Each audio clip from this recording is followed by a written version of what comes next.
Hello everyone welcome to our Telugu data hub channel. Previous వీడియోస్‌లో మనం ఎజూర్‌లో కొన్ని ఇంపార్టెంట్ టాపిక్స్ అనేవి డిస్కస్ చేసాం కదా! లైక్ విర్చువల్ మెషిన్స్ అంటే ఏంటి? వీనట్ అంటే ఏంటి? స్టోరేజ్ అకౌంట్స్ అంటే ఏంటి? అండ్ అవి ఎలా క్రియేట్ చేయాలి? ఇలా కొన్ని కొన్ని టాపిక్స్ అయితే మనం డిస్కస్ చేయడం జరిగింది. అండ్ ఆల్సో ప్రాక్టికల్‌గా కూడా చూసాం. బట్ ఈ రోజు నుంచి మనం ఎజూర్ డెవాప్స్ కూడా డిస్కస్ అయితే చేస్తామండి. ఎజూర్ డెవాప్స్ ఎందుకంటే ఫర్ ఎగ్జాంపుల్ మీరు ఎజూర్ ఫండమెంటల్ సర్టిఫికేషన్ చేద్దాం అనుకున్నారు. ఓకే. సో, ఆ సర్టిఫికేషన్ ప్రోగ్రామ్‌లో మనకి మినిమమ్ 20% క్వెషన్స్ అనేవి ఈ ఎజూర్ డెవాప్స్ మీద అడుగుతారనమాట. సో, అందుకే మనకి ఎజూర్ డెవాప్స్‌లో కూడా మినిమమ్ నాలెడ్జ్ ఉండాలనమాట. సో, అందుకే మన ఛానెల్‌లో వీడియోస్ అప్‌లోడ్ చేస్తూ మీకు ఎక్స్‌ప్లెయిన్ చేయాలి అని అనుకుంటున్నా. సో, అందుకే ఈ వీడియోస్ అనేవి అప్‌లోడ్ చేస్తున్నా. సో, డౌట్స్ ఏమైనా ఉంటే కామెంట్ చేయండి. మీకు క్వెషన్స్ ఏమైనా ఉంటేనా సరే కామెంట్ చేయండి. టెలిగ్రామ్ వాట్సాప్‌లో మెసేజ్ చేయండి. Okay. So, first of all DevOps అంటే ఏంటి? DevOps is nothing but dev plus operations అండి. ఇక్కడ మనకి చాలా మందికి ఒక ఫాల్స్ హోప్ అనేది ఉంటుంది. డెవాప్స్ అంటే అదొక డిఫరెంట్ టెక్నాలజీ అని, దానికి వేరే టూల్స్ ఉంటాయి అవన్నీ నేర్చుకోవాలి. ఆఫ్‌కోర్స్ వేరే టూల్స్ ఉన్నాయి నేర్చుకోవాలి గానీ, డెవాప్స్ అంటే ఒక టెక్నాలజీ కాదు. డెవాప్స్ అంటే ఒక మెథడాలజీ. విధానం అనమాట. వర్క్ చేసే విధానం. ఓకే. ఫర్ ఎగ్జాంపుల్ మనకి సాఫ్ట్‌వేర్ డెవలప్‌మెంట్ లైఫ్ సైకిల్ అని చెప్పేసి ఒక కాన్సెప్ట్ అయితే ఉందనమాట. ఓకే. ఇక్కడ ఏం జరుగుతుందంటే ఒక ప్రాజెక్ట్ అనేది బిల్ట్ అవ్వాలంటే ఫస్ట్ ఆఫ్ ఆల్ కొన్ని ఫేజెస్ అనేవి ఉంటాయి. ఆ ఫేజెస్ కంప్లీట్ అయితేనే మనకి ఆ ప్రాజెక్ట్ అనేది పర్ఫెక్ట్‌గా బిల్డ్ అవ్వడం జరుగుతది. ఓకే. ఆ ఫేజెస్ ఏంటి అంటే ఫస్ట్ ఫేజ్ వచ్చేసి ప్లానింగ్. సెకండ్ ఫేజ్ వచ్చేసి analysis. Third phase design, implementation, testing and integration, maintenance ఇలా మనకి కొన్ని ఫేజెస్ అనేవి ఉంటాయి. ఈ ఫేజెస్ మొత్తం కంప్లీట్ అవ్వగానే మనకి ఒక ప్రాజెక్ట్ అనేది బిల్ట్ అయ్యి మన చేతుల్లోకొస్తుందనమాట. ఓకే. సో, ఇప్పుడు ఈ సాఫ్ట్‌వేర్ డెవలప్‌మెంట్ లైఫ్ సైకిల్‌ని 2 పార్ట్స్‌గా డివైడ్ చేసి ఫస్ట్ పార్ట్ వచ్చేసి డెవలప్‌మెంట్‌గా, సెకండ్ పార్ట్ వచ్చేసి ఆపరేషన్స్ టీమ్‌గా డివైడ్ చేశారనమాట. ఓకే. సో, ఫర్ ఎగ్జాంపుల్ మనం ఒక ఎగ్జాంపుల్ అయితే తీసుకుందాం. ఇది ఒక ఎగ్జాంపుల్ అండి. ఓకే. ప్రీవియస్ డేస్‌లో మనకి డెవాప్స్ అనే కాన్సెప్ట్ రాకముందు వర్క్ ఎలా జరిగేది అంటే, ఒక కంపెనీలో 2 టీమ్స్ అనేవాళ్ళు ఉండేవాళ్ళు. ఒకటి డెవలప్‌మెంట్ టీము, 2 ఆపరేషన్స్ టీము. ఆ కంపెనీకి ఒక క్లయింట్ వచ్చేసి నాకొక ఈ ప్రాజెక్ట్ బిల్డ్ చేయండి అని చెప్పేసి ఒక ప్రాజెక్ట్ ఇస్తాడు. సో, వీళ్ళేం చేస్తారు, ఆ ప్రాజెక్ట్‌ని రిక్వైర్మెంట్స్ ప్లానింగ్ చేసి, కావాల్సిన రిక్వైర్మెంట్స్‌ని గ్యాదర్ చేసి, సిస్టమ్‌ని డిజైన్ చేసి, కోడ్ అనేది బిల్డ్ చేస్తారు. బిల్డ్ చేశాక వీళ్ళు ఆ కోడ్‌ని ఆపరేషన్స్ టీమ్‌కి సెండ్ చేస్తారు. వీళ్ళేం చేస్తారు, దాన్ని డిప్లాయ్‌మెంట్ చేస్తారు. Monitoring, trouble shooting, performance maintain ఇలాగా వీళ్ళు చేసే పని వీళ్ళు చేస్తారు. ఓకే. సో, ఇప్పుడేం జరుగుతుందంటే, ఆ ప్రాజెక్ట్ అనేది ఒక 1 ఇయర్‌లో కంప్లీట్ అవ్వాలి. వీళ్ళేం చేస్తారు, డెవలప్‌మెంట్ టీమ్ వాళ్ళు ఫస్ట్ 3 మంత్స్‌లోనే ప్లానింగ్, రిక్వైర్మెంట్స్ అన్నీ గ్యాదర్ చేసి, సిస్టమ్స్ అన్ని డిజైన్ చేసి, కోడ్‌ని కొంచెం బిల్డ్ చేస్తారనమాట. సో, ఇలా 3 మంత్స్ కంప్లీట్ అవ్వగానే మనకి అగైన్ క్లయింట్ వచ్చేసి, లేదు నా ప్రాజెక్ట్‌లో కొన్ని మోడిఫికేషన్స్ చేయాల్సున్నాయి అని చెప్పేసి అగైన్ వీడు కొన్ని అప్డేట్స్ అనేవి ఈ డెవలప్‌మెంట్ టీమ్‌కి ఇస్తాడు. బట్ వీళ్ళు ఇంతకుముందు అప్డేట్ చేసింది మొత్తం అగైన్ చేంజ్ చేయాలనమాట. సో, ఇలాగవుతుంది. ఇలాగ ప్రాజెక్ట్ అనేది లేట్ అయిపోతుంది. సో, ఇంతకుముందు మనకి డెవాప్స్ రాకముందు వాటర్ ఫాల్ మోడల్ అనేది ఒకటుండేదనమాట. సో, అదేం చేశారంటే మనకి వన్ బై వన్ ఫేజెస్ అనేవి ఇలా కంప్లీట్ అవుతాయి. బట్ అగైన్ క్లయింట్ నాకు ఇంకా కొత్త అప్డేట్ కావాలి అని వచ్చినప్పుడు, వాళ్ళు ఆ అప్డేట్‌ని ఇందులో ఇంక్లూడ్ అనేది చేయలేరనమాట. సో, అందుకు ఆ వాటర్ ఫాల్ మోడల్ అనేది అంతగా క్యాన్సిల్ అయిపోయింది. అంతగా బూమ్ రాలేదు వాటర్ ఫాల్ మోడల్‌కి.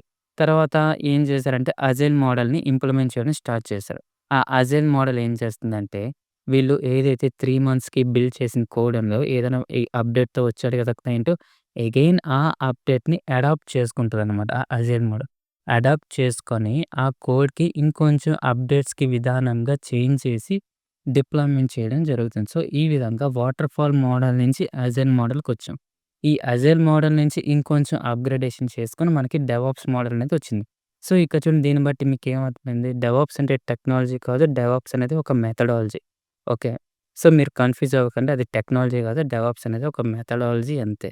సో, ఈ మెథడాలజీలో వర్క్ చేసే విధానం అన్నాం కదా! ఇప్పుడు మనకి ఎఫెక్టివ్‌గా వర్క్ చేయాలంటే ఏంటి?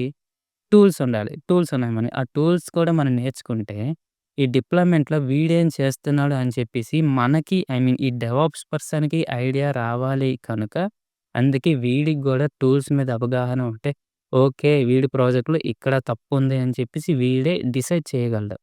ఓకే. సో, అందుకే ఈ డెవాప్స్ అనే వ్యక్తికి టూల్స్ మీద అవగాహన అనేది ఉండాలి. అందుకే వాడు డిఫరెంట్, డిఫరెంట్ టూల్స్‌ని నేర్చుకోవడం జరుగుతుంది. ఓకే. సో, ఇదనమాట డెవాప్స్. ఓకే. సో, ఇప్పుడు డెవాప్స్ అనే కాన్సెప్ట్ ఎందుకొచ్చింది అంటే, ఇప్పుడు డెవలప్‌మెంట్ టీమ్ వాడు ఏదైతే planning, requirements gathering, designing, system coding ఇవన్నీ చేసి కోడ్‌ని డెవలప్ చేసి ఆపరేషన్స్ టీమ్‌కి ఇస్తాడో, ఈ ఆపరేషన్స్ టీమ్ వాడు ఏం చేస్తాడు డిప్లాయ్‌మెంట్ చేయడానికి ట్రై చేస్తాడు. ఈ డిప్లాయ్‌మెంట్ చేయడానికి ట్రై చేస్తున్నప్పుడు వీడికి కొన్ని బగ్స్ అనేవి వచ్చాయి. ఈ బగ్స్‌ని పట్టుకొని డెవలప్‌మెంట్ టీమ్ దగ్గరికెళ్తాడు. వీళ్ళేంటంటారు మా నుంచి ఎటువంటి ఎర్రర్స్ అనేవి లేవు. మేము మీకు పర్ఫెక్ట్ కోడ్ అనేది ఇచ్చాము. మీరు డిప్లాయ్‌మెంట్ చేస్తున్నప్పుడే ఏవో ఎర్రర్స్ ఉన్నాయి. అదంతా మీ తప్పు. మాకు సంబంధం లేదు అని చెప్పేసి వీడు చేతులెత్తేస్తాడనమాట. ఓకే. వీడు చేతులెత్తేస్తే ఏమవుతుంది? ఈ ఆపరేషన్స్ టీమ్ వాడు మరి ఇంకా ప్రాసెస్ అనేది ముందుకు చేయలేడు. సో, ముందుకి వెళ్ళకపోవడం వలన ఏం జరుగుతుంది? ఆ ప్రాజెక్ట్ అనేది క్యాన్సిల్ అయిపోయి ఆగిపోతుందనమాట. ఓకే. సో, ఇటువంటి మిస్‌అండర్‌స్టాండింగ్స్, ఇటువంటి హర్డిల్స్‌ని దాటుకునేందుకే మనకి డెవాప్స్ అనే కాన్సెప్ట్ అయితే వచ్చింది. సో, ఇప్పుడు ఈ డెవాప్స్ అనే పర్సన్ ఏం చేస్తాడు, ఒక మీడియేటర్‌గా వర్క్ చేస్తాడనమాట. ఓకే. సో, అప్పుడు వీడి ఇష్యూస్ ఏమైనా ఉన్నా సరే వీడి దగ్గరికెళ్తాడు. డెవాప్స్ దగ్గరికి రీచ్ అవుతాడు. అండ్ ఆల్సో ఆపరేషన్స్ టీమ్‌లో ఏవైనా ఇష్యూస్ ఉన్నా సరే వీడు ఈజీగా డెవాప్స్ టీమ్‌కి రీచ్ అవుతాడనమాట. సో, ఈ విధంగా మనకి మిస్‌కన్సెప్షన్స్, మిస్‌అండర్‌స్టాండింగ్స్ అన్నీ తగ్గించేసి మన ప్రాజెక్ట్ అనేది ముందుకు వెళ్ళడం జరుగుతుంది. సో, ఈ విధంగా మన ప్రాజెక్ట్ సబ్మిషన్ డేట్ ఏదైతే ఫిక్స్ చేసుకున్నామో ఆ డేట్‌కి మనం సబ్మిట్ చేసేలాగా ఈ డెవాప్స్ అనేది మనకి యూజ్ అవుతుందనమాట. Okay. So, this is all about DevOps. So, ఇప్పుడు మనకి డెవాప్స్‌లో టూల్స్ ఉన్నాయి. ఆ టూల్స్ అంటే ఏంటో కూడా ఒకసారి చెక్ చేద్దాం. సో, ఆ టూల్స్ ఏమేమి ఉన్నాయి మనకి? సో, చూడండి ఇది డెవాప్స్ అనేది ఒక కంటిన్యూయస్ ప్రాసెస్ అనమాట. సో, దీన్ని కంటిన్యూయస్ ప్రాసెస్ అని ఎందుకన్నామంటే, ఫర్ ఎగ్జాంపుల్ వీడు ఒక 6 మంత్స్ సేపు ఒక కోడ్‌ని బిల్డ్ చేస్తే, ఈ ఆపరేషన్స్ టీమ్ వాళ్ళు ఆ కోడ్‌ని డిప్లాయ్ చేసి దాన్ని రన్ చేస్తున్నారు. అగైన్ 6 మంత్స్ తర్వాత ఏదైనా అప్‌డేట్ వచ్చిందనుకోండి. వీళ్ళు అగైన్ ఆల్రెడీ రన్నింగ్ అవుతూనే మనకి డెవలప్‌మెంట్ టీమ్‌లో వెర్షన్ 2 అని చెప్పేసి దాన్ని ఇంప్లిమెంట్ చేయడానికి ట్రై చేస్తారు. వన్స్ వాళ్ళు వెర్షన్ 2ని డెవలప్ ఇచ్చేసిన తర్వాత వాళ్ళు అగైన్ ఆ కంటిన్యూయస్ సైకిల్ ఉంది కదా! ఆ సైకిల్‌లో వెర్షన్ 2ని డిప్లాయ్ చేస్తారనమాట ఈ ఆపరేషన్స్ టీమ్. సో, అలాగా మనకి కొత్త కొత్త అప్‌డేట్స్ ఏమొచ్చినా సరే ఈ కంటిన్యూయస్ ఇంటిగ్రేషన్ కాన్సెప్ట్ వల్ల వీళ్ళు ఆ ప్రాసెస్ అనేది ఆ సైకిల్ అనేది స్టాప్ అవ్వకుండానే ఇదిలాగా కంటిన్యూయస్‌గా మూవ్ అవుతూ జరుగుతుందనమాట. ఓకే. సో, అందుకే మనకి continuous integration, continuous deployment are development అని అంటాం. ఓకే. సో, దీంట్లో ఎటువంటి టూల్స్ అనేవి ఉంటాయి. కోడ్‌లో మనకి వెర్షన్ కంట్రోలింగ్‌లో గిట్‌ల్యాబ్, గిట్ ఇంకా సమ్ అదర్ కాన్సెప్ట్స్ అయితే ఉన్నాయి. సమ్ అదర్ టూల్స్ అయితే ఉంటాయి.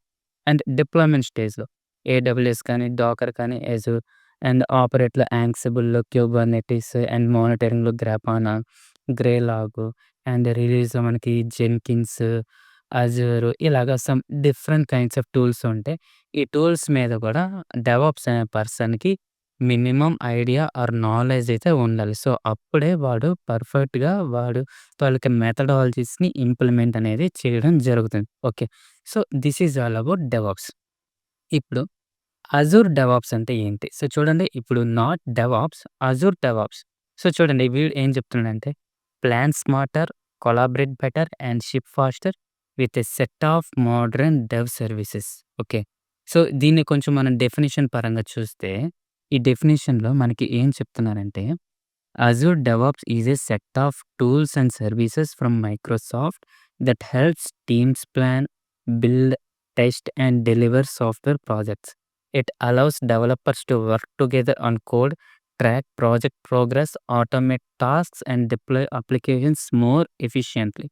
It includes features like version control, continuous integration, continuous delivery, and project management all in one platform.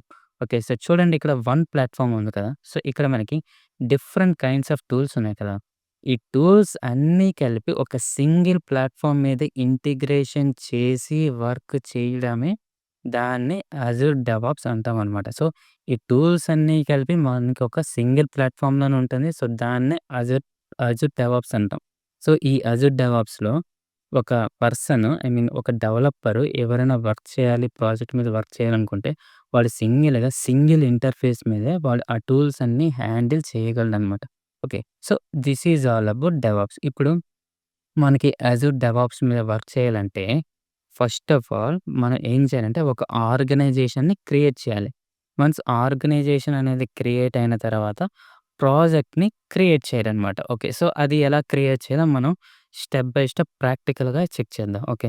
So, first of all మనం యాజూర్ డెవాప్స్‌తో వర్క్ చేయాలంటే, మనకొక organisation కావాలి. Okay. So, ఇప్పుడు మనం ఆర్గనైజేషన్ ఎలా క్రియేట్ చేయాలి? మై యాజూర్ డెవాప్స్ ఆర్గనైజేషన్ ఉంది కదా! సో, దీని మీద క్లిక్ చేస్తాం మనం. ఓకే. సో, వన్స్ మనం ఆ ఆర్గనైజేషన్ మీద క్లిక్ చేయగానే మనం ఫర్దర్ పేజ్‌కైతే రీడైరెక్ట్ అవుతాం. సో, చూడండి ఇక్కడ నేను నా మైక్రోసాఫ్ట్ ఈమెయిల్‌తో లాగిన్ అవుతున్నాను. అండ్ సో, చూడండి ఈ పేజ్‌కైతే నేను రీడైరెక్ట్ అవ్వడం అయితే జరిగింది. ఈ పేజ్‌లో మనం ఆర్గనైజేషన్‌ని క్రియేట్ చేసుకోవచ్చు. సో, చూడండి నేను ఆల్రెడీ ఒక ప్రీవియస్ ఆర్గనైజేషన్ అనేది క్రియేట్ చేశాను. ఇప్పుడు అగైన్ ఒక కొత్త ఆర్గనైజేషన్ అనేది క్రియేట్ చేయబోతున్నా. Create new organization. Okay. So, చూడండి ఇది నా తాలూకా user name India. Captcha code PXDKJ3 continue. Okay. So, చూడండి మనం వన్స్ అజూర్ డెవాప్స్ వర్క్ చేయాలంటే మనం ఒక ఆర్గనైజేషన్‌ని క్రియేట్ చేయాలి. సో, ఆ ఆర్గనైజేషన్ క్రియేటింగే మనం ఇప్పుడు చూస్తున్నాం. Okay. So, it's still loading here. చూడండి మనకి ఆర్గనైజేషన్ అయితే క్రియేట్ అయిపోయింది. ఇది నా ప్రీవియస్ ఆర్గనైజేషన్. ఇక చూడండి 96 అని ఉంది కదా! ఇది ఇప్పుడు క్రియేట్ చేసిన ఆర్గనైజేషన్ అన్నమాట. ఓకే. సో, ఇప్పుడు మనం ఈ ఆర్గనైజేషన్‌లో ఒక ప్రాజెక్ట్ అనేది క్రియేట్ చేయాలి. ఆ ప్రాజెక్ట్ నేమ్ ఒక డెవలప్‌మెంట్ అని చెప్పేసి నేను ఇస్తున్నాను. ఆ ప్రాజెక్ట్ నేమ్. చూడండి ఇక్కడ మనకి పబ్లిక్ విజిబిలిటీ అండ్ ప్రైవేట్ అని ఉంది.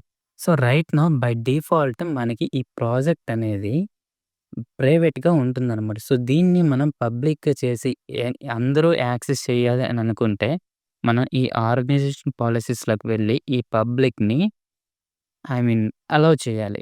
మనకి allow, disallow I mean enable, disenable అని ఉంటుంది కదా! సో, అదనమాట. సో, చూడండి public projects are disabled for your organization. You can turn on public visibility with organization policy. So, ఈ ఆర్గనైజేషన్ పాలిసీస్‌లోకి వెళ్ళి మనకి ఏదైతే పబ్లిక్ డిసేబుల్‌గా ఉందో అది మనం ఎనేబుల్ చేసుకోవచ్చనమాట. ఓకే. సో, అది ఎలానో ఒకసారి చెక్ చేద్దాం. సో, నేనైతే ఆర్గనైజేషన్ పాలిసీస్ మీద క్లిక్ చేశాను. ఓకే.